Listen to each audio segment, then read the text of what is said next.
ദൈവനാമത്തിന് നന്ദിയോടെ നമുക്ക് സ്തോത്രം ചെയ്യാം.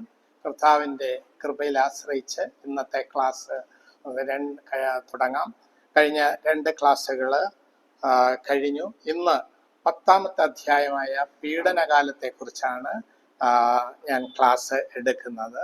സഭ എടുക്കപ്പെട്ട ശേഷം ഭൂമിയിൽ 7 വർഷം പീഡനകാലമായിരിക്കും. അതിൽ ആദ്യത്തെ പകുതി സാധാരണ പീഡനകാലവും രണ്ടാമത്തത് 3.5 വർഷം മഹാപീഡനകാലവും എന്നാണ് അറിയപ്പെടുന്നത്. ഈ പീഡനകാലം സഭ സ്വർഗത്തിൽ കർത്താവിനോടൊപ്പം ആയിരിക്കും. അവിടെ കുഞ്ഞാടിന്റെ കല്യാണ സദ്യ ഇതൊക്കെ നടക്കുമ്പോൾ, വിവിധമായിട്ടുള്ള കാര്യങ്ങൾ നടക്കുമ്പോഴാണ് ഇവിടെ ഭൂമിയിലെ പീഡനകാലം. ഒരു സംശയമുണ്ട്. നേരം പീഡനകാലം 21 ന്യായവിധികൾ ഈ ഭൂമിയിൽ നടത്തുമ്പോൾ ഈ പീഡനകാലം എന്തിനാണ് ഈ പീഡനകാലം ഭൂമിയിൽ നടത്തുന്നത്, ആരാണ് നടത്തുന്നത് എന്ന് സംശയം ഉണ്ടാകാം. പീഡനകാലം നാം മുഴുവനും അതിലെ 21 ന്യായവിധികൾ പഠിക്കുമ്പോഴും ആ 21 ന്യായവിധികളും സ്വർഗത്തിലെ ദൈവമാണ് ഇതെല്ലാം അതിന് ഇത് ചെയ്യുന്നത്. എതിർ ക്രിസ്തു അല്ലെങ്കിൽ അന്തിക്രിസ്തു എന്ന് പറയുന്നയാള് അത് ചെയ്യുവാൻ ദൈവം അനുവദിക്കുന്നതാണ്. എന്തിനാണ് ദൈവം അനുവദിക്കുന്നത്?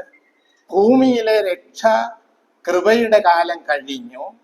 ഇനിയും ദൈവം കുറച്ചു പേര് കൂടി സ്വർഗ അവകാശികളാകണം. അവര് മണവാട്ടി സഭയുടെ അംഗമാകുകയില്ല, എന്നാൽ അവരും രക്ഷയുടെ അനുഭവത്തിലേക്ക് വരണം.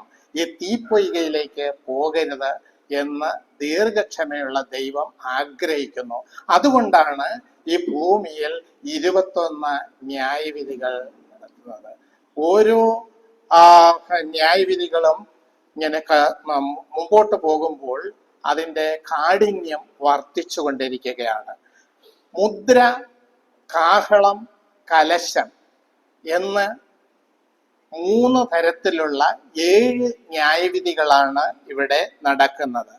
സഭ ഭൂമിയിൽ നിന്നും എടുക്കപ്പെട്ട ശേഷമാണ് ഈ ന്യായവിധി നടക്കുന്നത്. ഈ അവസരത്തിൽ യഹൂദാജനം എതിർ ക്രിസ്തുവുമായിട്ട്, അഥവാ അവിടെ പറഞ്ഞിരിക്കുന്ന തുമ്പുകെട്ട ഇടയനുമായിട്ട് സഖ്യമുണ്ടാക്കും. എന്നാൽ ആദ്യമൊക്കെ അവനോട് ചേർന്ന് പ്രവർത്തിക്കണം. പിന്നെ അവന്റെ കപടം മനസ്സിലാക്കുകയും അവര് ദൈവസന്നിധിയിലേക്ക് വരുവാൻ ഇടയാകും. അത് സഖരിയ പ്രവചനത്തിലും ദാനിയേൽ പ്രവചനത്തിലും വളരെ വ്യക്തമായിട്ട് രേഖപ്പെടുത്തിയിട്ടുണ്ട്. ഒരെണ്ണം നമ്മുടെ കർത്താവ് പറഞ്ഞു. മത്തായിയുടെ സുവിശേഷം 24-25 അധ്യായങ്ങൾ നാം പഠിക്കുമ്പോൾ അത് കർത്താവിന്റെ ഈ പീഡനകാലത്തോടുള്ള ബന്ധത്തിലാണ്. ഇന്ന് അനേകരും ആ 24-25 അധ്യായങ്ങൾ പലപ്പോഴും ഭൂമിയില് ഇപ്പോൾ നടക്കുന്ന സമാനമായിട്ടുള്ള ഭൂകമ്പങ്ങള് അത് ഒരുപാട് പ്രശ്നങ്ങളുണ്ട്, അതുമായിട്ട് തെറ്റിദ്ധരിച്ചു പോകാറുണ്ട്. എന്നാൽ 24-25 അധ്യായങ്ങൾ വാസ്തവത്തിൽ സഭ എടുക്കപ്പെട്ട ശേഷമുള്ളത് എന്നാണ് വളരെ വ്യക്തമായിട്ട് നാം മനസ്സിലാക്കേണ്ടത്. മത്തായിയുടെ സുവിശേഷം 24-ാം അധ്യായം 15 മുതൽ 21 വരെയുള്ള വാക്യങ്ങൾ വായിക്കുമ്പോൾ ശൂന്യമാക്കുന്ന മ്ലേച്ഛത വിശുദ്ധ സ്ഥലത്തിൽ കാണുമ്പോൾ എന്നാണ് അവിടെ പറയുന്നത്. എന്നാൽ കർത്താവ് മുന്നമേ പറഞ്ഞിട്ടുണ്ട്. അപ്പോസ്തലനായ പൗലോസ് തെസ്സലോനിക്ക എഴുതിയ ലേഖനത്തിൽ പറയുമ്പോൾ അവിടെ പറയുന്ന ദൈവാലയത്തിൽ ഇരുന്ന് ദൈവമെന്ന് നടിച്ചു. ആ നിലയിലാണ് ഈ പീഡനകാല സംഭവങ്ങൾ പോകുന്നത്. ഈ കാലയളവ് ഞാൻ പറഞ്ഞു 7 വർഷമാണ്. 3.5 വർഷം വീതമാണ് വിഭജിച്ചിരിക്കുന്നത്. പീഡനകാലത്ത് സഭ ഭൂമിയിൽ ഉണ്ടായിരിക്കുകയില്ല. അനേകരും പഠിപ്പിക്കുന്നുണ്ട് പീഡനകാലം. ഇന്ന് പീഡനകാലം ശരിയാണ്.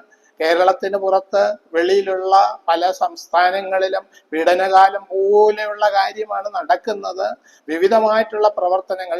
എന്നാൽ അതൊന്നും അല്ല. കർത്താവിന്റെ രക്തത്താൽ വിലയ്ക്ക് വാങ്ങപ്പെട്ട നമ്മളെ ഓരോരുത്തരെയും ഭൂമിയിൽ എതിർ ക്രിസ്തുവിന്റെ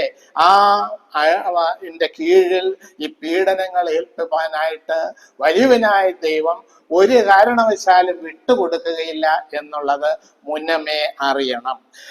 പീഡനകാലത്തിൽ യഹൂദന്മാരിൽ ഒരു ശേഷിപ്പ് ദൈവത്തിങ്കലേക്ക് നോക്കും. സെഖര്യാ പ്രവചനം 13-ാം അധ്യായം 8-9 വാക്യങ്ങളിൽ പറയുന്നത്, 1/3 ഞാൻ തീയിൽ കൂടി എന്ന പോലെ വെള്ളി ഊതിക്കഴിക്കുന്നത് പോലെ അവരെ ഊതിക്കഴിക്കും.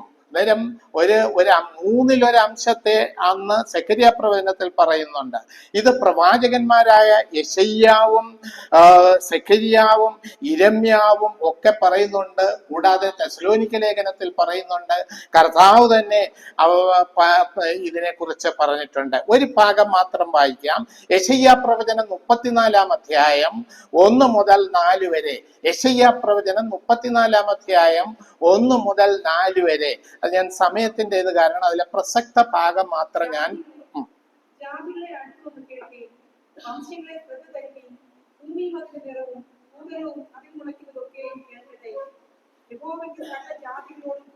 യഹോവയ്ക്ക് സകല ജാതികളോടും കോപവും ഉണ്ട്, ഏൽപ്പിച്ചിരിക്കുന്നു.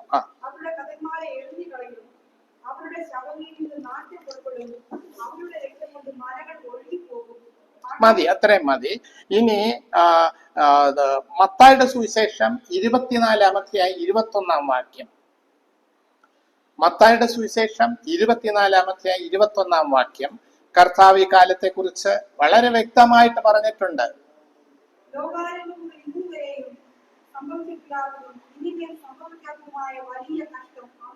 വലിയ കഷ്ടം അന്നുണ്ടാകും. പലപ്പോഴും മത്തായി സുവിശേഷം 24-25 നേരത്തെ പറഞ്ഞതുപോലെ അത് ഈ കാലത്തെ കുറിച്ച്, ഇന്ന് നാം അതിന് സമാനമായിട്ടുള്ള കഷ്ടതകൾ അനുഭവിക്കുന്നു.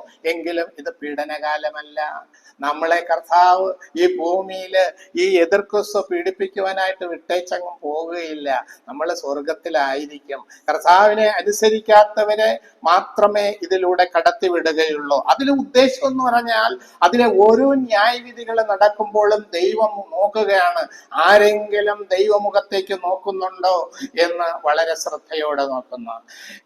ഇത് നമ്മുടെ കർത്താവിനെ കുറിച്ച് വെളിപ്പാട് പുസ്തകം 5-ാം അധ്യായത്തില് 4-ാം അധ്യായത്തില് സഭയെ എടുക്കുന്ന വെളിപ്പാട് പുസ്തകം 4-ാം അധ്യായം ഇവിടെ കയറി വരിക എന്ന് പറയുന്നത് കർത്താവ് ഇവിടെ ഭൂമിയിൽ നിന്നും സഭ എടുക്കുന്നതിന് തുല്യമാണെങ്കിൽ 5-ാം അധ്യായത്തിലേക്ക് എടുക്കുമ്പോൾ അവിടെ സ്വർഗസിംഹാസനവും കുഞ്ഞാടിനെയും ഒക്കെ കാണുന്നുണ്ട്. 5-ാം അധ്യായം 5-ാം വാക്യം, വെളിപ്പാട് 5:5.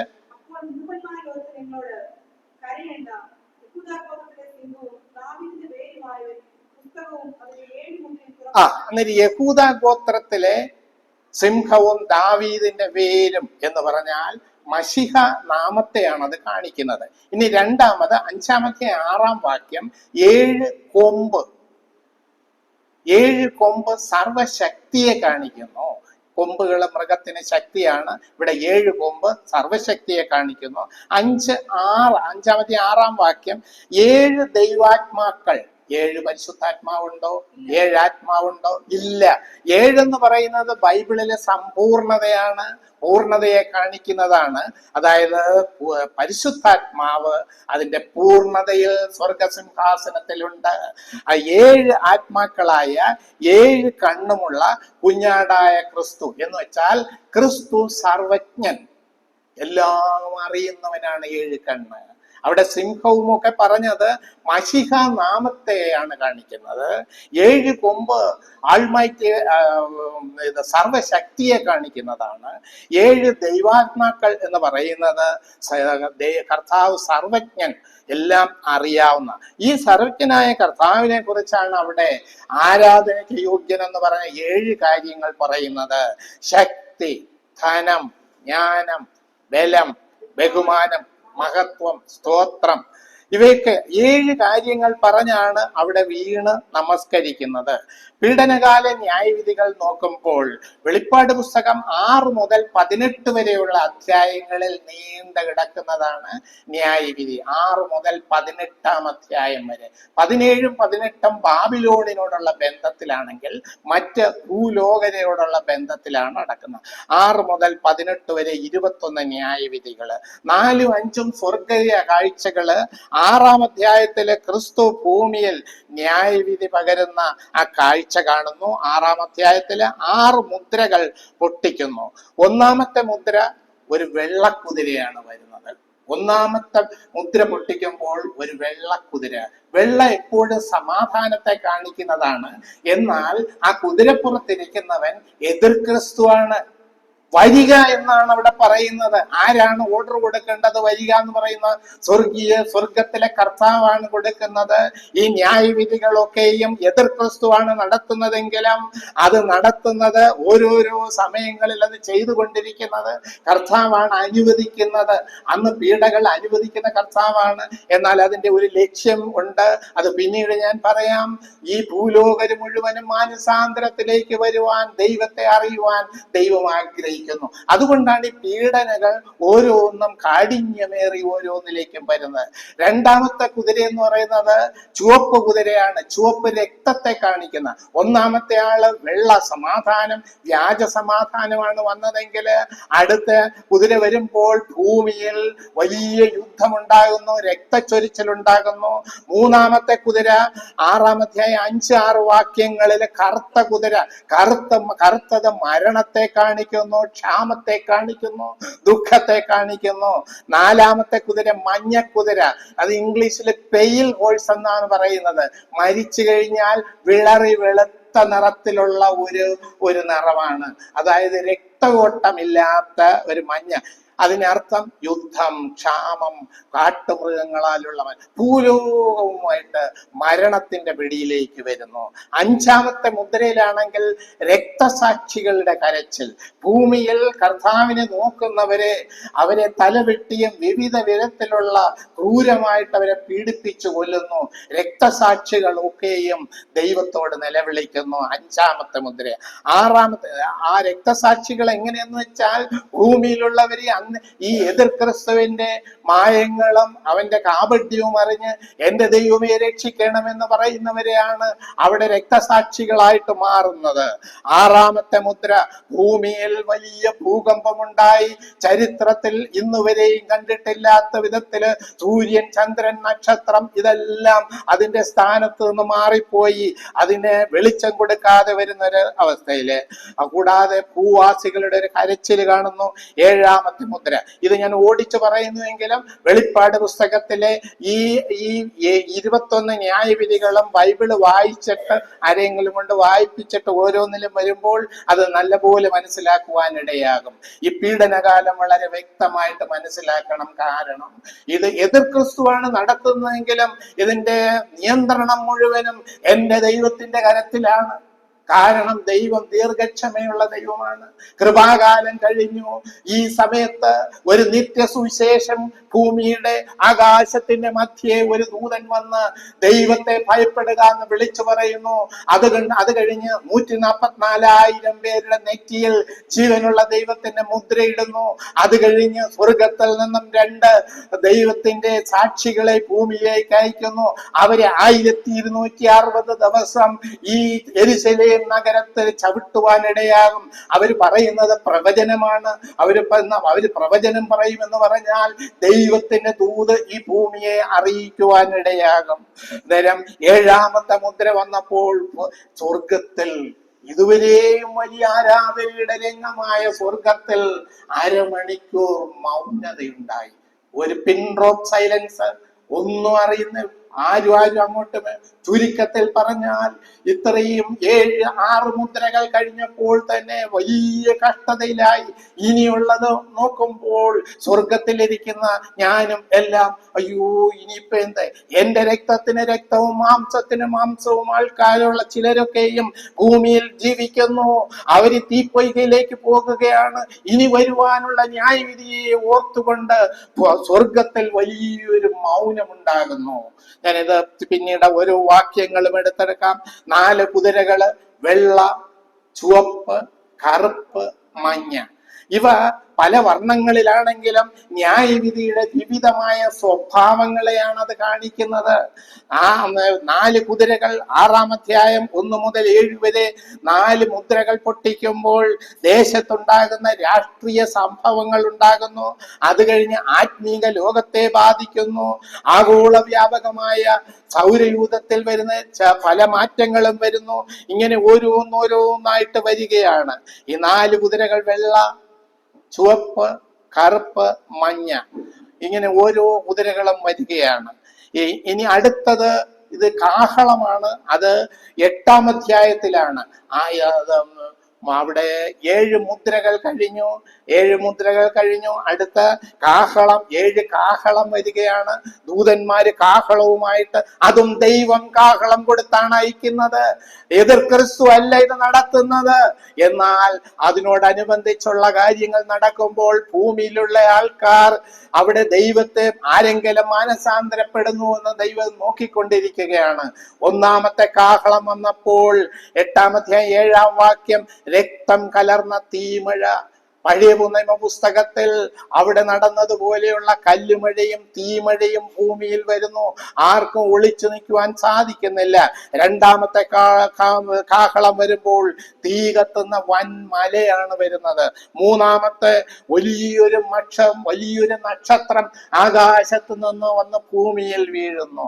4-ാമത്തെ കാഹളം സൂര്യനിൽ ബാധിക്കുന്നതാണ്. 5 പെരിഞ്ചൂള. ഇങ്ങനെ ഓരോന്ന് അവിടെ വന്നുകൊണ്ടിരിക്കുകയാണ് കാഹളം. അത് കഴിഞ്ഞ് കാഹളത്തിന് 6-ാം മുദ്രയുടെ ആ ന്യായവിധിക്ക് ശേഷം 8-ാം അധ്യായം 1 മുതൽ 8 വരെയുള്ള ഭാഗങ്ങളിൽ 144,000 പേരെ ജീവനുള്ള ദൈവത്തിന്റെ മുദ്രയിട്ട് വേർതിരിക്കുന്നു. അവരെ എന്തിനാണ് മുദ്രയിടുന്നത്? ഭൂമിയിൽ ഈ 3.5 വർഷം 3.5 വർഷം ഭൂമിയിൽ സുവിശേഷം അറിയിക്കുവാൻ 144,000 പേരെ ജീവനുള്ള ദൈവത്തിന്റെ മുദ്ര ഏൽപ്പിക്കുകയാണ്. അവരെ ആർക്കും എതിർ ക്രിസ്തുവിന് തൊടുവാൻ സാധിക്കുകയില്ല. അവരവരുടെ ജോലി തുടർന്നുകൊണ്ടിരിക്കുകയാണ്.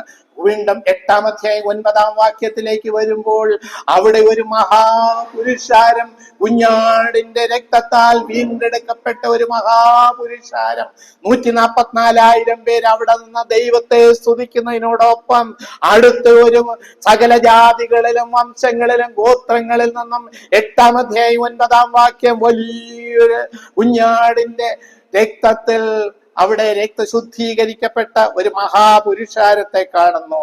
8-ാം അധ്യായം 1-ാം വാക്യത്തില് അവിടെയും ഒരു മൗനത കാണുന്നുണ്ട്. കരുണാസമ്പന്നനും ദീർഘക്ഷമയുമുള്ള ദൈവം, സർവശക്തനായ ദൈവം ഭൂമിയിൽ ജനങ്ങൾ മാനസാന്തരപ്പെടുവാൻ 30 മിനിറ്റ് അനുവദിക്കുന്നു. അടുത്ത ക്രോധകലശം അങ്ങോട്ട് തുടങ്ങുന്നത്. ദുഷ്ടൻ നശിക്കുന്നതിന് ദൈവത്തിന് ഒട്ടും ആഗ്രഹമില്ല. 7-ാം മുദ്ര പൊട്ടിച്ചപ്പോൾ 8-ാം അധ്യായം 1-ാം വാക്യം ഒന്ന് വായിക്കാം.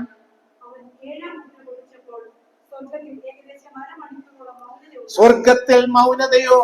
കാരണം എന്താണ്? അവിടെ വലിയ സൈന്യങ്ങളുടെ യഹോവ പരിശുദ്ധൻ പരിശുദ്ധൻ പരിശുദ്ധൻ എന്ന ആർത്ത് സ്തുതിക്കുന്നവരിടത്ത് മൗനതയോ? ഞാൻ മൗനതയുടെ കാര്യം പറഞ്ഞു. ഇനി അങ്ങോട്ട് വരുവാനുള്ള ന്യായവിധി കണ്ടു നിൽക്കുവാൻ സാധിക്കുകയില്ല.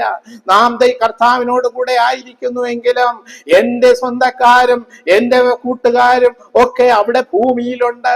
അവർ ഈ നാശത്തിലേക്ക് പോകുന്നതിന് മുമ്പ് ഈ ഓരോ ന്യായവിധി വരുമ്പോൾ എന്റെ ദൈവമേ എന്നെ രക്ഷിക്കണമെന്ന് പറഞ്ഞാൽ അവരെ ഇങ്ങോട്ട് മാറ്റിയിടുന്നുണ്ട്. പക്ഷെ അവര് മണവാട്ടി സഭയുടെ അംഗമല്ല. കാരണം സഭ എടുക്കപ്പെട്ടു. അവര് സ്വർഗത്തിൽ പോകുവാൻ അവകാശം. കാഹളം, കലശം എന്നിവയാൽ ഭൂമിയിൽ പതിക്കുന്ന അതിഭയങ്കരമായ ന്യായവിധിയെ ഓർത്തുള്ള നിശബ്ദത അല്ലെങ്കിൽ സങ്കടം. തുടർന്നിങ്ങനെ നോക്കി സ്വർഗം അരമണിക്കൂർ നിശ്ചലമാകുന്നു. ദൈവം തന്റെ ദീർഘക്ഷമ ദുഷ്ടന് മാനസാന്തരത്തിന് അവസരം കൊടുക്കുകയാണ്.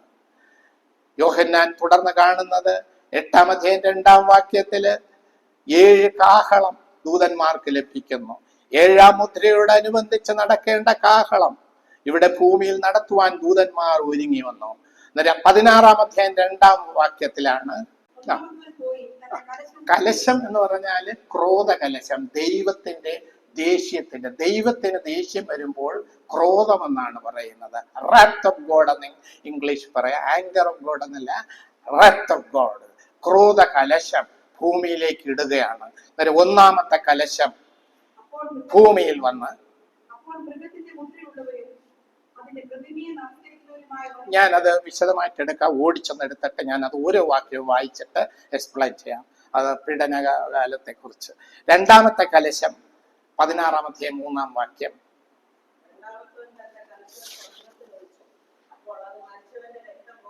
രക്തമായി, രക്തം മനുഷ്യന്റെ രക്തം കുറച്ചു നേരം രക്തം അവിടെ ഇരുന്ന കട്ട പിടിക്കും.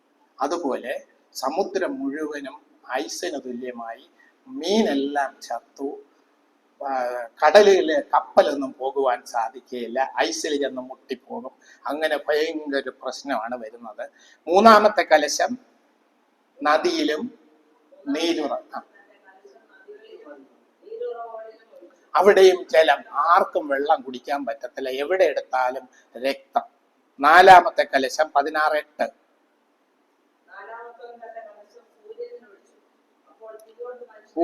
ഭയങ്കര ചൂട്, ആൾക്കാരുടെ ദേഹമെല്ലാം പൊള്ളി ഇങ്ങനെ പൊങ്ങി പൊങ്ങി വ്രണങ്ങളായിട്ട് തീരുകയാണ്.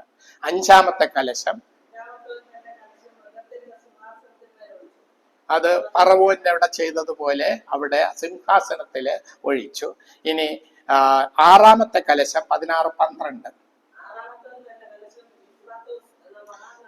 യുഫ്രട്ടീസ് നദിയിലാണ്, ഏദൻ തോട്ടത്തിലെ ഫ്രാത്ത് എന്ന നദി, യുഫ്രട്ടീസ് മഹാനദി എന്നാണ് പറയുന്ന. അനേക സംഭവങ്ങൾ അവിടെ അരങ്ങേറിയത് കൊണ്ടാണ് അതിന് മഹാനദി എന്ന് പറയുന്നത്. ആ മഹാനദി അവിടെ അത് വറ്റിപ്പോയി. വറ്റിയത് അവരോടുള്ള ദയയല്ല, ഭൂമിയിലുള്ള കിഴക്ക് എന്നുള്ള രാജാക്കന്മാരൊക്കെ നടന്നു വരുവാനായിട്ട് ചെങ്കടലിൽ കൂടി വഴിയൊരുക്കിയ ദൈവം ഇവിടെ ശത്രുക്കൾക്ക് വഴിയൊരുക്കി കൊടുക്കുന്നു. എല്ലാവരെയും ഹർമഗദോൻ താഴ്വരയിൽ കൊണ്ട് ഒരു കൂട്ടക്കുരുതി നടക്കുക. ആ കൂട്ടക്കുരുതിയിലാണ് മഹാദൈവത്തിന്റെ അത്താഴം നടക്കുന്നത്. ഹേ പറവകളെ വരുവേൻ, മഹാദൈവത്തിന്റെ അത്താഴം കഴിക്കുവാൻ വരുവേൻ എന്ന് ശവന്തിന്നി പക്ഷികളെല്ലാം വരുവാനായിട്ട് വിളിക്കുന്നു. യൂഫ്രട്ടീസ് നദി വറ്റിപ്പോയി, മഹാനദി കരകവിഞ്ഞൊഴുകുന്നത് വറ്റിപ്പോയി. എന്തിനാണ്? രാജാക്കന്മാരെ അവിടെ സുഖമായിട്ട് അവർ വളരെ സന്തോഷിച്ച് ആടിയും ഒക്കെ ആയിട്ട് വരും. പക്ഷെ കൊലക്കളത്തിലേക്കാണ് അവർ വരുന്നത്. 7-ാമത്തെ കലശം ആകാശത്തിലാണ്. 16-17.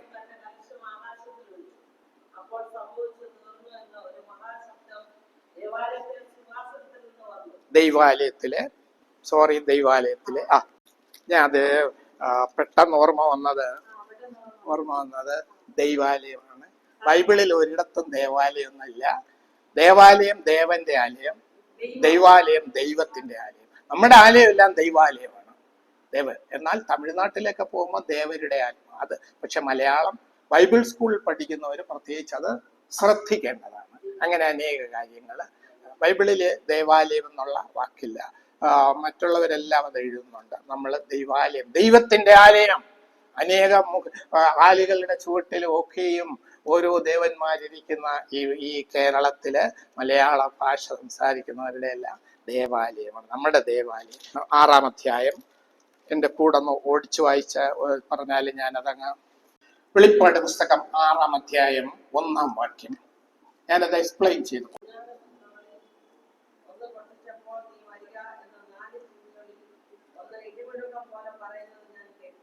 അവർക്ക് കൽപ്പന കൊടുത്തത് സ്വർഗത്തിലെ ദൈവമാണ്.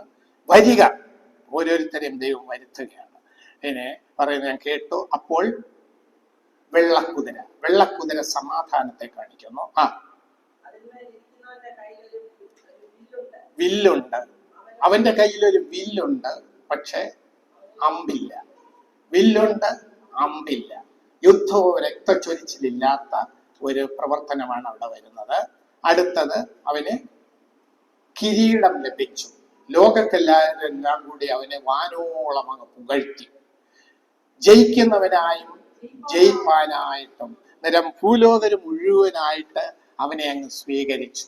ഒന്നാമത്തെ ആ വെള്ളക്കുതിര എന്ന് പറയുന്ന നേരം വ്യാജ സമാധാനം, വില്ല് പോരാട്ടത്തെ, യുദ്ധത്തെയാണ് കാണിക്കുന്നത്. അമ്പില്ലാത്തതെന്ന് പറയുന്ന രക്തരഹിതമാണ്. സമാധാന പ്രഭുവായിട്ടാണ് വരുന്നത്. കിരീടം ലോകക്കാർ കൊടുക്കുന്നു. അവൻ ജയാളിയായി ലോകം മുഴുവനും അവനെ ആദരിച്ചു. അവൻ ലോകം മുഴുവൻ അവന്റെ ആധിപത്യത്തിലായി. ഇനി 6:3-4. അവൻ രണ്ടാം മുദ്ര പൊട്ടിച്ചപ്പോൾ വരിക എന്ന് രണ്ടാം ജീവി പറയുന്നത് ഞാൻ കേട്ടു. അപ്പോൾ ചൂന്നതായ മറ്റൊരു കുതിര പുറപ്പെട്ടു. അതിന്റെ പുറത്തിരിക്കുന്നവന് മനുഷ്യർ അന്യോന്യം കൊല്ലുവാൻ തക്കവണ്ണം ഭൂമിയിൽ സമാധാനം എടുത്തു കളയേണ്ടതിന് അധികാരം ലഭിച്ചു. ഒരു വലിയ വാളും അവന് കിട്ടി. ചുവന്ന കുതിര രക്തത്തെയാണ് കാണിക്കുന്നത്.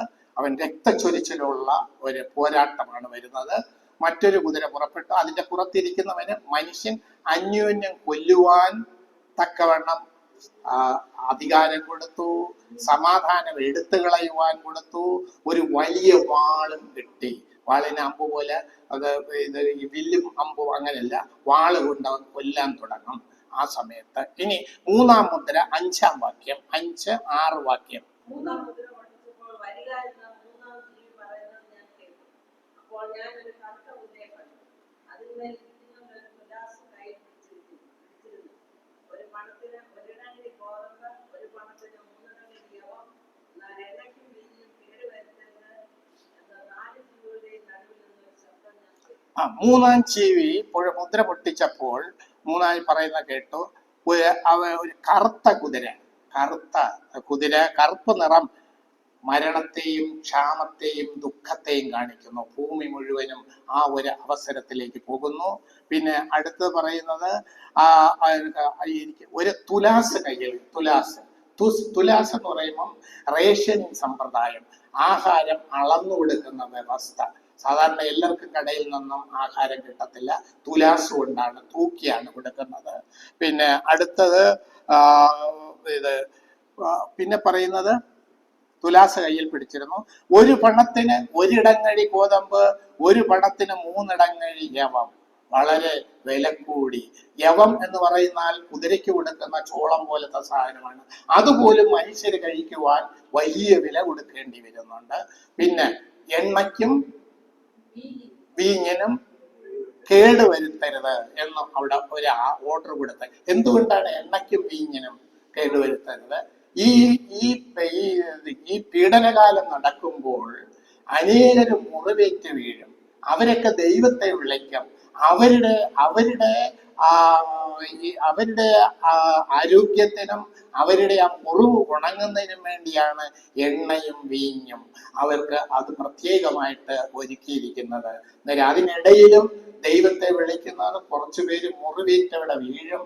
അവർക്ക് വേണ്ടി എണ്ണയും വീഞ്ഞും കേടുവരുത്തരുത് അവിടെ ദൈവം കൽപ്പന കൊടുക്കുന്നു. അടുത്ത 7-ാം വാക്യത്തില് 4-ാം മുദ്ര പൊട്ടിച്ചപ്പോൾ വരിക എന്ന് 4-ാം ജീവി പറയുന്നത് ഞാൻ കേട്ടു. അപ്പോൾ ഞാൻ മഞ്ഞ നിറമുള്ള ഒരു കുതിരയെ കണ്ടു. മഞ്ഞ നിറം ഞാൻ നേരത്തെ പറഞ്ഞു, രക്തസഞ്ചാരമില്ലാത്ത ഒരു ശവത്തിന്റെ നിറമാണ്. വരാൻ പോകുന്ന ആഗോള വ്യാപകമായ മരണത്തിന്റെ മുന്നറിയിപ്പാണ് ഈ കുതിര വരുന്നത്. കൂടാതെ അടുത്തത് അതിന്മേൽ ഇരിക്കുന്നവരെ മരണമെന്ന് പേർ, പാതാളം അവനെ പിന്തുടരുന്നു. മരണം. നേരെ അവൻ ആളുകളെ കൊന്നുകൊണ്ട് പൊക്കുകയാണ്. പോകുന്നവരെ പറക്കിയെടുത്ത് അവരുടെ ആത്മാവാര പറക്കിയെടുക്കുന്ന പാതാളം പറക്കിയെടുക്കുന്നു. നേരം ഒരാള് കൊന്നു പോകുന്നു, ഒരാള് പറക്കിയെടുക്കുന്നു. മരണവും അവിടെ പാതാളം അവനെ പിന്തുടർന്നു. വാള് കൊണ്ട്. എങ്ങനെയാണ് ഇവർ കൊല്ലുന്നത്? വാള് കൊണ്ട് കൊല്ലും, ക്ഷാമം കൊണ്ട് കൊല്ലും, മഹാവ്യാധി, കേട്ടിട്ടില്ലാത്ത വിധത്തിലുള്ള വ്യാധികൾ കൊണ്ട് കൊല്ലും. കാട്ടുമൃഗങ്ങൾ ഒന്നൊക്കെയും, ആനയും ഒക്കെ ഇപ്പം പലയിടത്തും ഇറങ്ങുന്നുണ്ട്. ഇത് പീഡനകാലമാണ് എന്ന് പറയുന്ന ആളുകളുണ്ട്. പക്ഷെ ഇതെല്ലാം വരാൻ പോകുന്നതാണ്. കർത്താവിനെ നിഷേധിക്കുന്നവരുടെ മേലില് ആഞ്ഞടിക്കുവാൻ പോകുന്ന 21 ന്യായവിധികളാണ് ഇവിടെ രേഖപ്പെടുത്തിയിരിക്കുന്നത്. അടുത്ത 5-ാമത്തെ കുതിര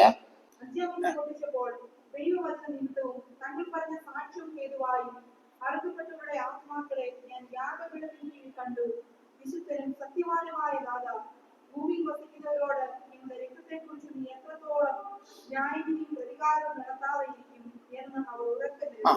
അഞ്ചാം മുദ്ര പൊട്ടിച്ചപ്പോൾ അവിടെ പ്രത്യേക ഒരു കൂട്ടരാണ്. ഈ പീഡനകാലത്ത് ദൈവത്തെ വിളിച്ച കുറച്ചു പേരുണ്ട്. ദൈവമേ രക്ഷിക്കണമേ എന്ന് വിളിച്ച കുറെ പേരുണ്ട്. അവരാണ് നിലവിളിക്കുന്നത്. അവര് വളരെ കഷ്ടതയിൽ കൂടി, അവരെ കൊന്നിട്ടില്ല, അവരവിടെ അത് കഴിഞ്ഞിട്ട് അവർ അറക്കപ്പെട്ട് കൊന്നു കഴിയുമ്പോൾ അവരുടെ ആത്മാവ് സ്വർഗത്തിലെ യാഗപീഠത്തിന്റെ കീഴിലാണ്. അവിടെ നിന്നാണ് നിലവിളി കേൾക്കുന്നത്. അഞ്ചാം മുദ്ര പൊട്ടിച്ചപ്പോൾ ദൈവവചനം നിമിത്തവും വചനപ്രകാരം തങ്ങൾ പറഞ്ഞ സാക്ഷ്യം, ഞാൻ കർത്താവിന്റെ ആൾക്കാരാണ് എന്ന സാക്ഷ്യം പറഞ്ഞ ഹേതുവായും അറുക്കപ്പെട്ടവര് കൊല്ലപ്പെട്ടവരുടെ ആത്മാക്കളെ ഞാൻ യാഗപീഠത്തിൻ കീഴിൽ, സ്വർഗീയ യാഗപീഠത്തിൻ കീഴിൽ യോഹന്നാൻ കാണുന്നു. അവര് നിലവിളിക്കുന്നത് എന്താണ്? വിശുദ്ധനും സത്യവാനുമായ നാഥ, ദൈവമേ നീ വിശുദ്ധനാണ്, നീ സത്യവാനാണ്.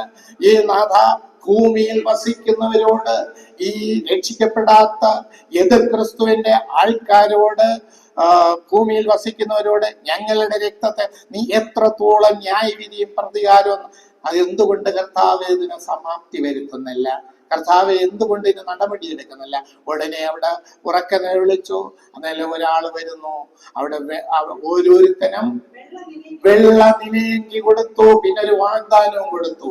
വെള്ള നിലയങ്കി എന്ന് പറയുന്നത് നിങ്ങൾ വിശുദ്ധരാണ്, വെള്ള വിശുദ്ധിയെ കാണിക്കുന്നു. സ്വർഗം നിങ്ങളെ വിശുദ്ധന്മാരായിട്ട് അംഗീകരിച്ചിരിക്കുന്നു. നിങ്ങൾ പീഡനകാലത്ത് ഈ ദൈവത്തെ വിളിച്ചതിനാൽ നിങ്ങളെ വിശുദ്ധന്മാരായിട്ട് അംഗീകരിച്ചിരിക്കുന്നു എന്ന് പറഞ്ഞു. അവിടെ അത് കഴിഞ്ഞപ്പോൾ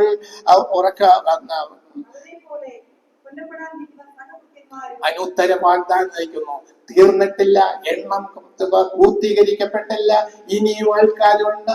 അതുകൊണ്ട് അവര് വരുന്നത് വരെ നിങ്ങൾ ആ യാഗപീഠത്തിന് കീഴിൽ തന്നെ കഴിയണം എന്നുള്ളത് ആശ്വാസവാക്ക് കൊടുക്കുന്നുണ്ട്. ഇനി അഞ്ചാം മുദ്ര 9-ാം വാക്യം അതെടുത്തു. ഇനി 6-ാം മുദ്ര 12-ാം വാക്യം. ഭൂകമ്പം ഉണ്ടായി. രണ്ടാമത് സൂര്യൻ കരിമ്പടം പോലെയായി, ചന്ദ്രൻ മുഴുവനും രക്തനിറമായി,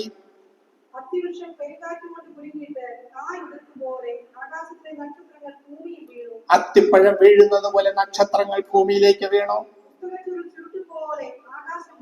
ആകാശം മാറി. 6-ാമത്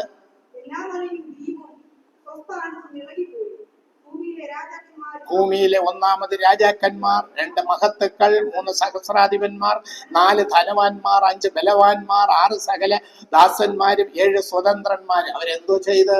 ഈ ഭയങ്കരമായ കാഴ്ച കാണുമ്പോൾ ആകാശത്തിലെ സൗരയൂഥങ്ങളിൽ മാറ്റം വരുന്നു, സൂര്യൻ ഇരുണ്ടു പോകുന്നു. ഇതൊക്കെ കാണുമ്പോൾ ദൈവമേ എന്ന് വിളിക്കുന്നതിന് പകരം അവരെന്ത് ചെയ്യുന്നു? 16-ാം വാക്യത്തിൽ മലകളോടും പാറകളോടും ഞങ്ങളുടെ മേൽ വീഴുവേൻ, സിംഹാസനത്തിൽ ഇരിക്കുന്നവന്റെ മുഖം കാണാതെ വണ്ണം, കുഞ്ഞാടിന്റെ കോപം തട്ടാതെ വണ്ണം ഞങ്ങളെ മറപ്പേൻ. അവരുടെ കോപ ദിവസവും വന്നു, ആർക്ക് നിൽക്കാൻ? അവിടെ പറയുകയാണ്, ഈ ദൈവത്തിന്റെ മുഖം ഞങ്ങൾക്ക് കാണുവാൻ സാധ്യമല്ല, മലകളെ കുന്നുകളെ വന്ന് ഞങ്ങളുടെ മേൽ വീഴുവേൻ എന്നാണ് പറയുന്നത്. എങ്കിലും അവര് ദൈവത്തിലേക്ക് നോക്കുന്നില്ല. ഇനി അടുത്തത് അത്ര 6 കഴിഞ്ഞപ്പോഴത്തേക്ക് പിന്നെ സ്വർഗത്തിൽ മൗനത വരികയാണ്. 7-ാം അധ്യായം ഫ്രീ ആണ്, ഒന്നും ചെയ്തിട്ടില്ല. 8-ാം അധ്യായം 1-ാം വാക്യം മൗനതയെ അവിടെ സ്വർഗത്തിൽ ഒരു ഇടവേള കൊടുക്കുന്ന എന്തിനാണ്? ഭൂവാസികൾ ദൈവത്തെ വിളിക്കാനായിട്ട്. 8-ാം അധ്യായം 1-ാം വാക്യം.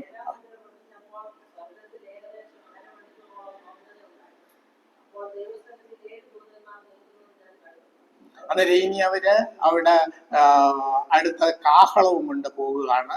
അത് 7-ാം വാക്യത്തിൽ 1-ാമത്തവൻ ഊതി. 8-7. അപ്പോൾ രക്തം കലർന്ന കന്മഴിയും തീയും ഭൂമിമേൽ ചൊരിഞ്ഞിട്ട് ഭൂമിയിൽ 3 വെന്തുപോയി, വൃക്ഷങ്ങളിൽ 3 വെന്തുപോയി, എല്ലാ പച്ചപ്പുല്ലും വെന്തുപോയി. നേരം അവിടെ ഊതിയപ്പോൾ രക്തം കലർന്ന തീമഴ, ദേഹത്തെല്ലാം രക്തം കലർന്ന തീമഴ ഭൂമിയിൽ ചൊരിഞ്ഞു. 1/3 ഭാഗം ഭൂമി വെന്തുപോയി, വൃക്ഷങ്ങളിൽ 1/3 വെന്തുപോയി, എല്ലാ പച്ചപ്പുല്ലും, വെജിറ്റേഷൻ കംപ്ലീറ്റ്, സസ്യാദികളെല്ലാം പോയി. ഇനി 8-ാം വാക്യത്തിൽ 2-ാമത്തവൻ ഊതി. 2-ാമത്തെ ദൂതൻ ഊതി. അപ്പോൾ ഈ വന്മല പോലെ ഒന്ന് സമുദ്രത്തിലേക്ക് എറിഞ്ഞിട്ട് കടലിൽ 3 രക്തം വ്യക്തമാക്കിയിരുന്നു. സമുദ്രത്തിൽ പ്രാണനുള്ള സൃഷ്ടികളിൽ 1/3 ചത്തുപോയി, കപ്പലുകളിലും 1/3 ഛേദമുണ്ട്. 2 ഭാഗത്തെ അവിടെ റിസർവ് ചെയ്തിട്ടിരിക്കുക. അതിൽ വല്ലവരും ഉണ്ടോ എന്ന് നോക്കുകയാണ് ദൈവത്തെ വിളിക്കുന്നവര്. അന്നേരം അവിടെ ചെയ്തത് രണ്ടാമത്തത് സമുദ്രത്തിലേക്ക് എറിഞ്ഞിട്ട് 1/3 കടലിൽ 1/3 രക്തമായി തീർന്നു. രക്തമായി തീർന്നു എന്ന് പറഞ്ഞാൽ കടൽ വെള്ളം മുഴുവനും കട്ട പിടിച്ചു, ഐസായി. കട്ട പിടിച്ചു കഴിഞ്ഞാൽ അതൊരു ഒരു ജീവി മത്സ്യം ഒന്നും വരത്തില്ല. ഇത് വള്ളവോ ബോട്ടോ കപ്പലോ ഒന്നും പോകുകയില്ല. അങ്ങനെ ആകപ്പാടെ നിശ്ചലമായി. സമുദ്രത്തിൽ പ്രാണനുള്ള ജീവി സൃഷ്ടികളിൽ 1/3 ചത്തുപോയി, കപ്പലിൽ 1/3 ഛേദം വന്നു. 2/3 അവിടെ ഉണ്ട്. അവര് ദൈവത്തെങ്കിലേക്ക് നോക്കുമോ എന്ന് ദൈവം നോക്കുകയാണ്. ഇനി 10-ാം വാക്യം, 3-ാമത്തവൻ ഊതി. അപ്പോൾ ദീപം പോലെ ജ്വലിക്കുന്ന ഒരു മഹാനക്ഷത്രം വലിയൊരു നക്ഷത്രമാണ്. ആകാശത്ത് നിന്ന് വീണു, നദികളിൽ 3-ത്തിന്മേലും നീരുറവകളിന്മേലും ആയിരുന്നു ഇരിക്കുന്നത്. ആ നക്ഷത്രത്തിനെ കാഞ്ഞിരം എന്ന് പേര്. കാഞ്ഞിരം കയ്പാണ്. അത് വെള്ളത്തിൽ 3 കാഞ്ഞിരം പോലെയായി. വെള്ളം കയ്പായതിനാൽ മനുഷ്യരിൽ പലരും മരിച്ചുപോയി. ഇനി 12-ാം വാക്യം.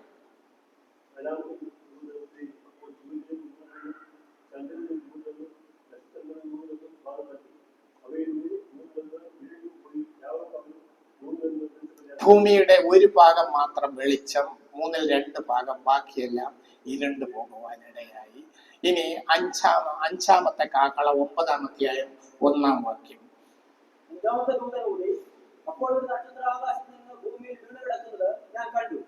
ആകാശത്ത് നിന്നൊരു നക്ഷത്രം വീണ് കിടക്കുന്നു ഭൂമിയിൽ. അഗാധഭൂപം എന്ന് പറഞ്ഞാൽ അടിയില്ലാത്ത കുഴി, ബോട്ടംലെസ് പിറ്റ്.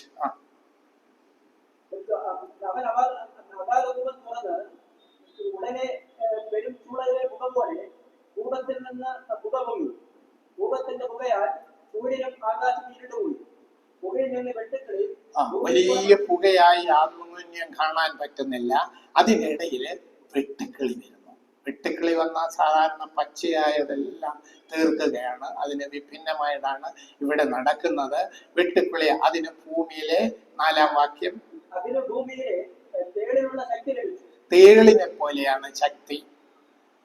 നെറ്റിയിൽ ദൈവത്തിന്റെ മുദ്രയില്ലാത്ത മനുഷ്യർക്കല്ലാതെ ഭൂമിയിലെ പുല്ലിനും പച്ചയായതിനും യാതൊന്നിനും കേടുവരുത്തരുത് എന്നതിന് കൽപ്പനയുണ്ടായി. അവരെ കൊല്ലുവാനല്ല, 5 മാസം ദണ്ഡിപ്പിക്കാൻ അത്രേ അധികാരം ലഭിച്ചത്. കൊന്നുകളയില്ല. ദൈവം ദീർഘക്ഷമ കൊടുക്കുന്നു. ഇനിയും കുറച്ചു പേർക്ക് കൂടെ സമയം അനുവദിക്കുന്നു. 5 മാസം അവിടെ ദണ്ഡിപ്പാൻ അത്ര അധികാരം. ഉടനെ അവര് ആ തേള് പോലത്തെ അവിടെ വന്നിട്ട് അവിടെ വേദന, തേൾ മനുഷ്യനെ കുത്തുമ്പോൾ വേദന പോലെ. 6-ാം വാക്യത്തിൽ ഒരു വിചിത്രമായ കാര്യം നടക്കുന്നുണ്ട്. ആ കാലത്ത് മനുഷ്യർ മരണം അന്വേഷിക്കും, കാണുകയില്ലതാണ്. മരിക്കാൻ കൊതിക്കും, മരണം അവരെ ഓടിക്കും. അതായത് അവിടെ സംബന്ധിക്കുന്ന ആൾക്കാരെ എങ്ങനെയെങ്കിലും ഒന്ന് മരിച്ചാൽ മതി, എങ്കിലും ദൈവത്തിന്റെ മുഖത്തേക്ക് നോക്കാൻ അവർക്ക് പറ്റുന്നില്ല. അതിനിടയിലും അവര് മരണം അന്വേഷിക്കുന്നു, മരണം കൊതിക്കുന്നു. വണ്ടിയുടെ മുമ്പിലെടുത്ത് ചിലപ്പോൾ ചാടുമായിരിക്കും, ഇല്ല മരിക്കത്തില്ല. കടലിലെടുത്ത് ചാടുമായിരിക്കും, മരിക്കത്തില്ല. അവിടെ ഉയരത്തിൽ നിന്ന് ഓർഡർ ഉണ്ട്, 5 മാസത്തേക്ക് പ്രശ്നം, മരണമൊന്നും ബാധിക്കരുതെന്ന്. ഇനി അത് കഴിഞ്ഞ് ഉടനെ വെട്ടുക്കിളിയുടെ രൂപം, ഉടനെ യുദ്ധത്തിന് വരുന്ന കുതിര പോലെ ഒരെണ്ണം വരുന്നു. തലയിൽ പൊങ്ങി വീണമുള്ളത് പോലെയും മുഖം മാനുഷ്യമുഖം പോലെയും ആയിരുന്നു. സ്ത്രീകളുടെ മുടി പോലെ അതിന് മുടിയുണ്ട്. പല്ല് സിംഹത്തിന്റെ പല്ല് പോലെ ആയിരുന്നു. ഇരുമ്പ് കവചം പോലെ കവചമുണ്ട്. ചിറകിന്റെ ഒച്ച പടക്കി ഓടുന്ന അനേകം മതി, സമയം പോകുന്നു. അതുകൊണ്ട് ഒരു വിചിത്രമായ കുതിരയാണ് വരുന്നത്. ഇത് കാണുമ്പോൾ തന്നെ പേടിയാവും ആൾക്കാര്. ഒരുവിധമുള്ളവരൊക്കെ ദൈവമേ എന്ന് വിളിക്കുവാനിടയാകും. എന്നാൽ അത് 11-ാം വാക്യത്തില് അതിന്റെ ശക്തി വാലിലായിരുന്നു. അഗാധ ദൂതൻ അതിന് രാജാവായിരുന്നു. അവന് എബ്രായ ഭാഷയിൽ അബദ്ധോൻ എന്നും യവന ഭാഷയിൽ അപ്പൊലൂൻ എന്നും പേര്. ഒരു സാത്താന്യ ശക്തിയുടെ പേരാണ് അവിടെ കൊടുത്തിരിക്കുന്നത്. ഉടനെ കഷ്ടം 1 കഴിഞ്ഞു. ഇനി 2 കഷ്ടം പിന്നാലെ വരുന്നു. ഇനി 16-ാമത്തെ ദൂതൻ ഊതുന്നു. 13-ാം വാക്യം.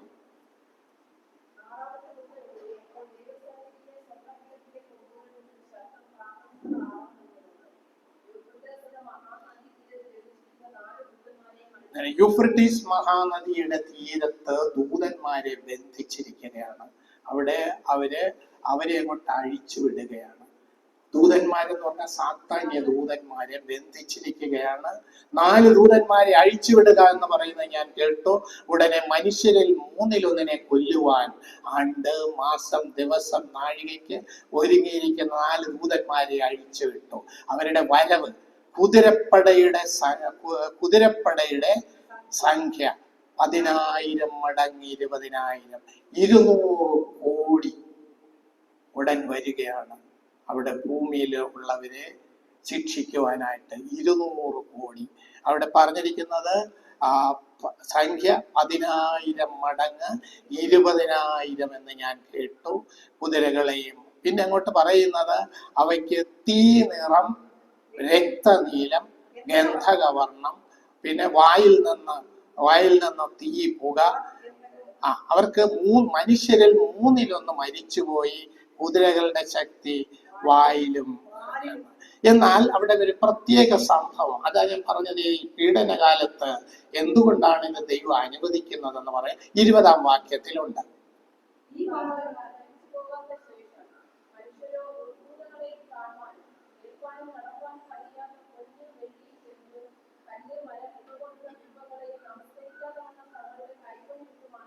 മനസാന്തരപ്പെട്ടില്ല.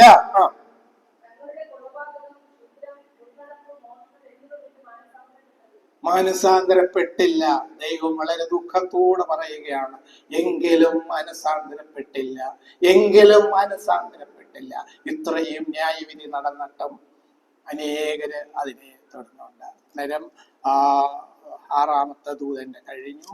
ഇനി 10 ഒക്കെ സമയം കൊടുക്കുകയാണ്. 11-ാം അധ്യായം 11-ാം അധ്യായം 17-ാം വാക്യം 11-ാം അധ്യായം 15-ാമത്തെ വാക്യം, അടുത്ത 7-ാമത്തെ. 6 കഴിഞ്ഞിട്ട് കുറച്ച് ഇന്റർവെൽ കൊടുക്കുകയാണ് സ്വർഗത്തില്.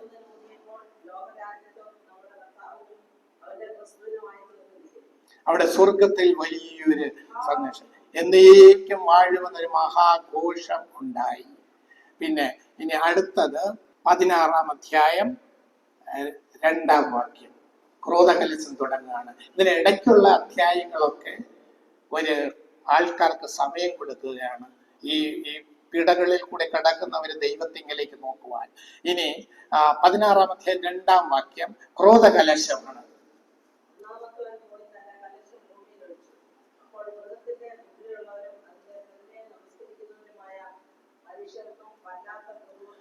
ഒന്നാമത്തവൻ കലശം ഭൂമിയിൽ ഒഴിച്ച് ദേഹം മുഴുക്ക പഴുത്ത് വ്രണമായി തീർന്നു.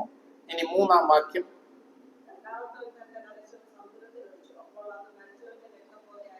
സമുദ്രം മുഴുവനും ഐസിന് തുല്യമായി തീർന്നു.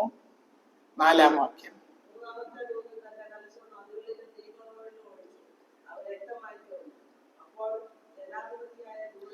അത് മതി. അന്നേരം കലശം നദികളിൽ നീരുറവകളിൽ ഒഴിച്ചു, അവ രക്തമായി തീർന്നു. അന്നേരം അത് കുടിക്കാൻ പറ്റാതെ ആൾക്കാർ വിഷമിച്ചു. എന്നാൽ 6-ാം വാക്യത്തില് എന്തിനാണ് ഇത് ചെയ്തത്? ഈ രക്തം അവർക്ക് കുടിക്കാൻ കൊടുത്തത് എന്തിനാണ്? 6-ാം വാക്യത്തില് വിശുദ്ധന്മാരുടെയും പ്രവാചകന്മാരുടെയും രക്തം അവർ ചിഹ്നിച്ചത് കൊണ്ട് നീ അവർക്ക് രക്തം കുടിപ്പാൻ കൊടുത്തു, അതിന് അവർ യോഗ്യർ തന്നെ. അവണ്ണം യാഗപീഠവും അതേ സർവശക്തിയുള്ള ദൈവമായ കർത്താവേ, നിന്റെ ന്യായവിധികൾ സത്യവും നീതിയുള്ളതാണ്. പ്രവാചകന്മാരെയും ദൈവത്തിന്റെ സാക്ഷികളെയും ഭൂമിയിൽ നിഷ്ഠൂരമായിട്ട് കൊല ചെയ്ത് രക്തം ചിന്തിച്ചവരുടെ രക്തം ഇവിടെ ഒഴുകാണ്. കടൽ മുഴുക്ക രക്തമാകുന്നു, നദികൾ മുഴുവനും. ഇനി അടുത്ത 8-ാം വാക്യത്തിൽ 4-ാമത്തവൻ കലശം സൂര്യനിൽ ഒഴിച്ചു. അപ്പോൾ തീ കൊണ്ട് മനുഷ്യരെ ചുടുവാൻ തക്കവണ്ണം അതിന് അധികാരം ലഭിച്ചു. മനുഷ്യർ അത്യുഷ്ണത്താൽ വെന്തുപോയി. വലിയ ചൂടാണ് വരുന്നത്. അടുത്ത 10-ാം വാക്യത്തിൽ 5-ാമത്തവൻ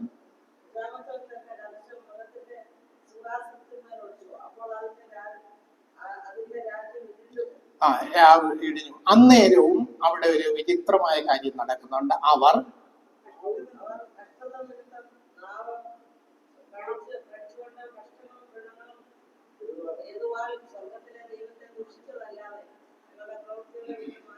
മാനസാന്തരപ്പെട്ടില്ല. നാക്ക് കടിച്ച്, പല്ല് കടിച്ച് അവിടെ ദൈവത്തെ ദുഷിക്കുകയാണ്. ഇനി 12-ാം വാക്യം. ആറാമത്തവൻ മഹാനദിയിലാണ് ഒഴിച്ചത്. മഹാനദി എന്ന് പറയുമ്പോൾ നദി ഇച്ചിരി ചെറുതാ, പക്ഷെ ഒരുപാട് സംഭവങ്ങൾ വേദപുസ്തകത്തിലെ കാര്യങ്ങൾ അടങ്ങിയിരിക്കുന്നത് കൊണ്ട് അതിന് മഹാനദി എന്ന് പറഞ്ഞിരിക്കുന്നു. ചരിത്രത്തിലെ ഏറ്റവും അവസാനം യുദ്ധവും ഈ യൂഫ്രട്ടീസ് നദിയോടുള്ള ബന്ധത്തിൽ ആയിരിക്കുന്നു.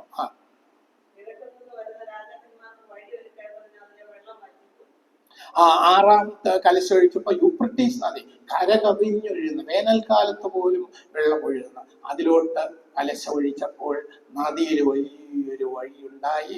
കിഴക്ക് നിന്ന് രാജാക്കന്മാർ കർത്താവിനോട് യുദ്ധം ചെയ്യുവാൻ എതിർ ക്രിസ്തുവായിട്ട് വരികയാണ്. അവിടെ വിശാലമായ ഒരു തുറന്ന സ്ഥലം ഹർമഗദോനില് അവർ ഒരുമിച്ച് സന്തോഷത്തോടെ കൂടി വരികയാണ്. അവരെ കൂട്ടിവരുത്തിയത് ആരാണെന്ന് അവിടെ പറയുന്നുണ്ട്.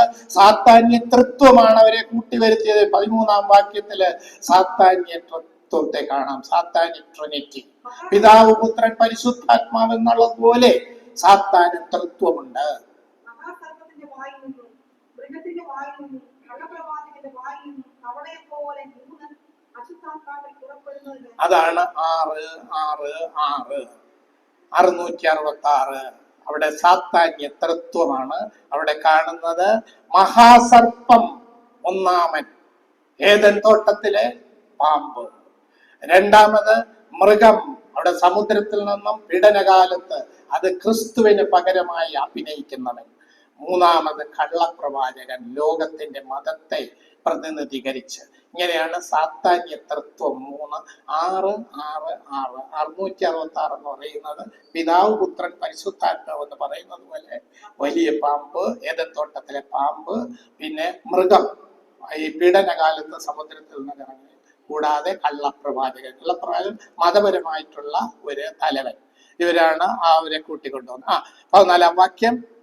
സർവഭൂതത്തിലുമുള്ള രാജാക്കന്മാരെ സർവശക്തനായ ദൈവത്തിന്റെ മഹാദിവസത്തിലെ യുദ്ധത്തിന് കൂട്ടിച്ചേർക്കുവാൻ അത്ഭുതങ്ങൾ ചെയ്തുകൊണ്ട് അവർ അത്ഭുതം കാണിച്ചാണ് ഇവിടേക്ക് കൊണ്ടുവരുന്നത്. ഇനി 17-ാം വാക്യത്തിൽ 7-ാമത്തവൻ ആകാശത്തിൽ ഒഴിച്ചു. അപ്പോൾ സംഭവിച്ചു തീർന്നത് എന്ന ഒരു മഹാശബ്ദം, ഇറ്റ് ഈസ് ഫിനിഷ്ഡ്. കാൽവറിയിൽ കേട്ടതുപോലെ ഒരു ശബ്ദം, എല്ലാം നിവർത്തിയായി എന്നൊരു ശബ്ദം. ദൈവാലയത്തിന്റെ സിംഹാസനത്തിൽ നിന്ന് വന്നു. മിന്നലും നാദവും ഇടിമുഴക്കവും വലിയ ഭൂകമ്പവും ഉണ്ടായി. ഭൂമിയിൽ മനുഷ്യർ ഉണ്ടായി മുതൽ അതുപോലെ അത്ര വലിയൊരു ഭൂകമ്പം ഉണ്ടായിട്ടില്ല. മഹാനഗരം 3 അംശമായി പിരിഞ്ഞു. ജാതികളുടെ പട്ടണങ്ങളിൽ വീണുപോയി. ദൈവകോപത്തിന്റെ ക്രോധമധ്യമുള്ള പാത്രം മഹാബാബിലോണിന് കൊടുക്കേണ്ടതിന് അവളെ ദൈവസ്ഥലം ഓർത്തു. സകല ദ്വീപ് ഓടിപ്പോയി. മലകൾ കാണാനില്ലാതെയായി. കാലത്തോളം ധനമുള്ള കല്ലായി വലിയ കന്മഴ ആകാശത്തു നിന്ന് മനുഷ്യരുടെ പെയ്തു. മതി. 21 ന്യായവിധികൾ കഴിഞ്ഞു. അതായത് അതിൽ പ്രധാനമായിട്ടും നമുക്ക് ഓർക്കേണ്ടത് ചില വാക്യങ്ങളൊന്ന് പെട്ടെന്നൊന്ന് നോക്കാം. 6-ാം മുദ്ര പൊട്ടിച്ചപ്പോൾ 6-ാമത്തെ 15 ലോകം മുഴുവനും ഒരു മറവ് അന്വേഷിക്കുന്നു. ഒന്നും കാണാഞ്ഞ് പറയുകയാണ്, ഹേ മലകളെ, പാറകളെ, കുന്നുകളെ, വന്ന് ഞങ്ങളുടെ മേൽ വീഴുവേൻ.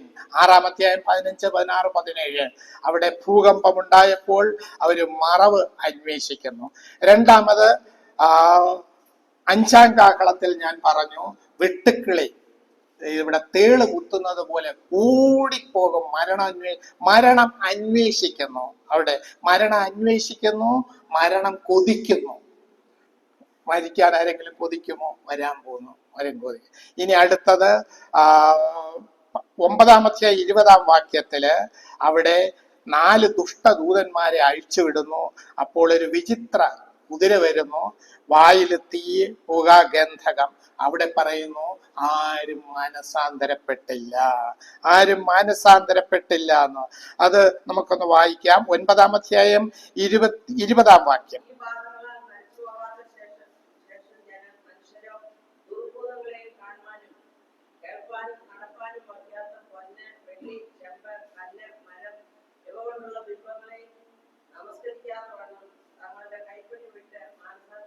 ആ 21-ാം വാക്യം.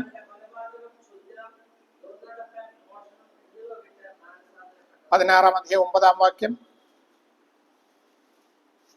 അത്യുഷ്ണത്താൽ വെന്തുപോയി, മനുഷ്യർ അത്യുഷ്ണത്താൽ വെന്തുപോയി. ബാധകളുടെ മേൽ അധികാരമുള്ള ദൈവത്തിന്റെ നാമത്തെ ദുഷിച്ചതല്ലാതെ അവന് മഹത്വം കൊടുക്കാൻ തക്കവണ്ണം മാനസാന്തരപ്പെട്ടില്ല. ഇനി 16-ാം അധ്യായം 11-ാം വാക്യം.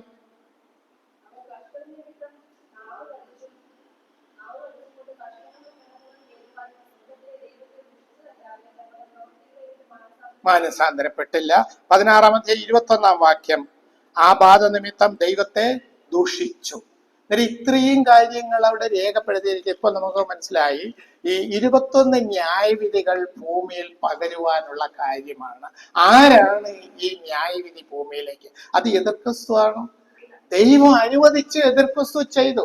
അനുവദിച്ചത് എന്തിനാണ്? ദൈവത്തിന്റെ ദീർഘക്ഷമ. അവർ മാനസാന്തരപ്പെട്ടില്ല എന്ന് ആവർത്തിച്ച് പറയുന്നു. 21 ന്യായവിധികളുടെ ഉദ്ദേശം എന്ന് പറയുന്നത് രക്ഷ തന്നെയാണ് എന്ന് നാം മനസ്സിലാക്കണം. ഈ ദൈവത്തിന്റെ കരുണ, ദീർഘക്ഷമയാണ് അവിടെ കാണുന്നത്. മഹാപീഡനകാലത്തിലെ ഭൂമിയിൽ അരങ്ങേറുന്ന 21 ദൈവിക ന്യായവിധികളിലെ 7 മുദ്ര, 7 കാഹളം, ഇങ്ങനെ ഉൾപ്പെട്ട 7 കലശം, ഇങ്ങനെ 21 ന്യായവിധികൾ പതിച്ചപ്പോഴും ഇവിടെ ഭൂമിയിലുള്ളവര് ദൈവത്തോട് മറുതലിച്ച് നിൽക്കുന്ന കാഴ്ചയാണ് നാം കാണുന്നത്. ഇതിനിടയിൽ ഒരു സാത്താന്യ തൃത്വവും വരുന്നുണ്ട്. തവളയെ പോലെ, തവളയുടെ വായിൽ നിന്നും 3 അശുദ്ധാത്മാക്കൾ. എപ്പോഴാണ് യൂഫ്രട്ടീസ് നദിയില് 6-ാമത്തെ കലശം ഒഴിച്ചപ്പോൾ നദി വറ്റിപ്പോയി. അവിടെ ദർശനത്തിൽ സാത്താന്യ തൃത്വത്തെ കാണുന്നു. അവിടെ 16-ാം അധ്യായം 13-ാം വാക്യത്തിൽ പറയുന്ന മഹാസർപ്പത്തിന്റെ വായിൽ നിന്നും, മൃഗത്തിന്റെ വായിൽ നിന്നും, കള്ളപ്രവാചകന്റെ വായിൽ നിന്നും തവളയെ പോലെ. നേരത്തെ ഞാൻ പറഞ്ഞു 666 സ്വർഗത്തിലെ ദൈവത്തിന്റെ ദൈവിക തൃത്വം, പിതാവ് പുത്രൻ പരിശുദ്ധാത്മാവ് എന്നതുപോലെ എല്ലാറ്റിനും പകരക്കാരനായ സാത്താനും തൃത്വമുണ്ട്. വലിയ പാമ്പ്, അന്ന് പിന്നെ എതിർ ക്രിസ്തുവും മൃഗം എന്നാണ് പറയുന്നത്, കള്ളപ്രവാചകൻ. ഇവരെ ദൈവിക തൃത്വത്തിന് അനുകരിച്ച് ഇവിടെ ചെയ്യുകയാണ്. ഇനി 12-ാം അധ്യായം 3-ാം വാക്യം. സാത്താന്യ തൃത്വത്തില് 12-ാം അധ്യായം 3-ാം. 7 തലയും 10 കൊമ്പും തലയിൽ 7 രാജമുടിയുമായി ഈ നിറമുള്ള ഒരു മഹാസർപ്പവും അതിന്റെ അതാണ് ഒന്നാമൻ മഹാസർപ്പം. ഒന്നാമൻ തൃത്വത്തിൽ ഒന്നാമൻ. 7 തല 10 കൊമ്പ്. 7 എന്ന് പറഞ്ഞ തല എന്ന് പറഞ്ഞാൽ അവന് കാണാം 7 പൂർണ്ണതയാണ്. 10 കൊമ്പ് ഭയങ്കര ശക്തിയാണ്. 7 രാജമുടി രാജാക്കന്മാർക്ക് തുല്യമാണ്. തീ നിറമുള്ള മഹാസർപ്പം തൃത്വത്തിൽ ഒന്നാമനായ സാത്താനെ കുറിക്കുന്നു. ഇനി 13:1-2. 13:1-2.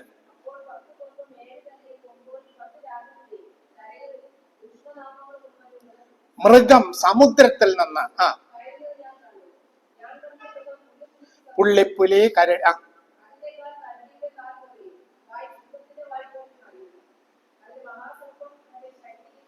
മതി. അന്നേരം ആദ്യം വന്നത് സാത്താന്യ തൃത്വത്തിൽ ഒന്നാമൻ പഴയ പാമ്പ്. രണ്ടാമത് സമുദ്രത്തിൽ നിന്നും കയറി വരും പുള്ളിപ്പുലി, കരടി, സിംഹം എന്നീ ക്രൂര മൃഗങ്ങളുടെ സമ്മിശ്ര രൂപത്തിലാണ് വരുന്നത്.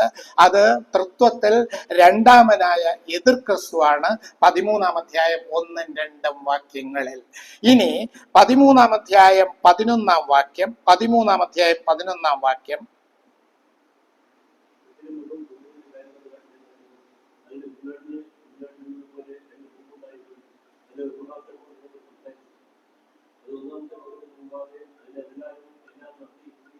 അത് സാത്താന്യ തൃത്വത്തിൽ മൂന്നാമനാണ്, കള്ളപ്രവാചകൻ, മതത്തിന്റെ തലവൻ.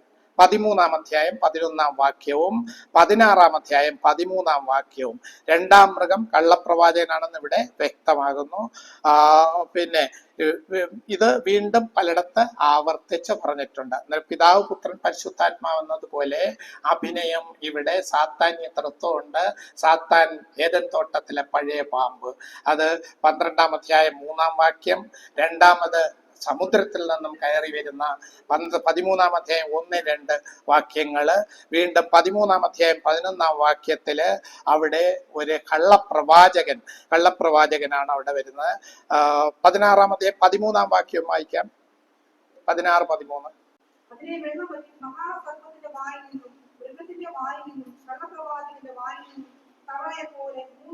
ആ തവളെ പോലെ മൂന്നുള്ളതില് ഒന്ന് കള്ളപ്രവാചകനാണ്. ആ തവളെ പോലെയുള്ള 3 അശുദ്ധാത്മാക്കൾ ഇത് മനുഷ്യ മനസ്സുകളെ കുരുടാക്കുകയും ദൈവിക പ്രവർത്തനങ്ങളെയും എതിർക്കുന്ന സാത്താന്യ തൃത്വമാണ്. അത് യൂഫ്രട്ടീസ് നദി എന്ന് 16-ാം അധ്യായം 14-ാം വാക്യത്തില് ഈ ഭൂമിയിലുള്ള സകല രാജാക്കന്മാരെയും കൂട്ടിവരുത്തുവാൻ യൂഫ്രട്ടീസ് എന്ന മഹാനദിയിലാണ് കലശം ഒഴുകുന്ന കഴിഞ്ഞൊഴുകുന്ന യൂഫ്രട്ടീസ് നദി വറ്റിച്ചത്. ദൈവത്തിന് ഒരു ഉദ്ദേശമുണ്ടായിരുന്നു. പുറപ്പാട് പുസ്തകത്തിൽ ഫറവോൻ പുറകെ വരുമ്പോൾ ദൈവമക്കളെ രക്ഷിക്കുവാനായിട്ട് ചെങ്കടൽ 2ആയിട്ട് മാറ്റി. പുറപ്പാട് പുസ്തകം 14-ാം അധ്യായം 21-ാം വാക്യത്തില് ചെങ്കടലിനെ 2ആയിട്ട് വിഭജിക്കുവാനിടയായി. കനാനിൽ നിന്നും യോർദാനിലേക്ക് കരകവിയുന്ന യോർദാൻ പെട്ടകം അവിടെ പുരോഹിതന്മാർ കാലുകുത്തുമ്പോൾ അവിടെ നിരപ്പുള്ള വഴിയായി. ഇതൊക്കെ ദൈവത്തിന് ഉദ്ദേശമുണ്ടായിരുന്നു. തന്റെ ജനമായ ഇസ്രയേലിനെ ശത്രുവിൽ നിന്നും രക്ഷിച്ച് മറുകര കടത്തുക ഒന്നാമത്തെ ഉദ്ദേശം. 2ാമത്തെ ഉദ്ദേശം അവരെ പിന്തുടരുന്ന ശത്രുക്കളെ മുഴുവനും മുക്കിക്കൊല്ലുക. അത് തന്നെയാണ് ഇവിടെ യൂഫ്രട്ടീസ് നദീ തീരത്ത് ദൈവത്തിന്റെ ലക്ഷ്യം എന്ന് പറയുന്നത്. ഒന്നാമത്തെ ലക്ഷ്യം മഹാപീഡനകാലത്തിന് സമാപ്തി കുറിക്കുക, സകല വിശുദ്ധന്മാർക്ക് ആശ്വാസം പകരുക. 2ാമത് സഹസ്രാബ്ദ വാഴ്ച ആരംഭിക്കുവാൻ പോകുന്നു. 3ാമത് സകല ശത്രുക്കളെയും യുദ്ധത്തിനായിട്ടൊരു ഒരു മൈതാനം പോലെ ഒരു സ്ഥലത്ത് കൊണ്ട് എത്തിക്കുക. കിഴക്ക് നിന്നും സൈന്യം വളരെ സന്തോഷത്തോടുകൂടി ഈ യൂഫ്രട്ടീസ് എന്ന മഹാനദി വറ്റിപ്പോയ നദിയിലൂടെ കടന്നു വരികയാണ്. അവർ ആഹ്ലാദത്തോടെ ദൈവത്തിനെതിരായിട്ട് യുദ്ധത്തിനായിട്ട് വരുമ്പോൾ അവരുടെ നാശം സംഭവിപ്പാൻ ഇടയാകുന്നു. അടുത്ത അധ്യായം 11-ാം അധ്യായം എതിർ ക്രിസ്തുവിനെയാണ് കുറിച്ചെടുക്കുന്നത്. എതിർ ക്രിസ്തു ഇന്ന് ഞാൻ ഉപയോഗിക്കുന്നു. ഞാൻ ആദ്യമൊക്കെ അന്തിക്രിസ്തു എന്നാണ് പറഞ്ഞുകൊണ്ടിരുന്നത്. പുസ്തകത്തിൽ പലയിടത്തും അന്തിക്രിസ്തു എല്ലാം തിരുത്തിയിട്ടില്ല എതിർ ക്രിസ്തു. അന്നേരം കൂടുതലായിട്ട് പഠിച്ചപ്പോൾ പറയാമത് അന്തിക്രിസ്തു അല്ലെങ്കിൽ എതിർ ക്രിസ്തു എന്ന നാമം ഗ്രീക്ക് ഭാഷയിൽ നിന്നും എടുത്തിട്ടുള്ളതാണ്.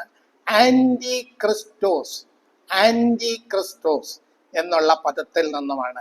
ഈ ആന്റിയാണ് അന്തിയായിട്ട് മാറുവാൻ ഇടയായത്. Anti plus Christos, anti ക്രിസ്റ്റോസ്.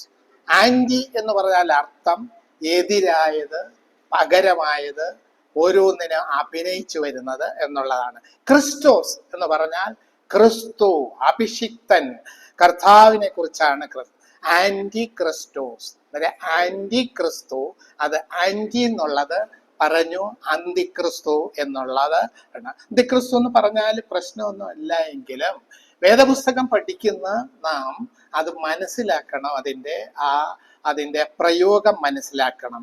എതിർ ക്രിസ്തു എന്ന് പറഞ്ഞാൽ ക്രിസ്തുവിന് എതിരായുള്ളതാണ്. അതായത് ദൈവത്തിനും ദൈവവചനത്തിനും ദൈവമക്കൾക്കും എതിരായിട്ടുള്ള എല്ലാത്തിനെയും എതിർ ക്രിസ്തു എന്ന് നമുക്ക് വിളിക്കാം.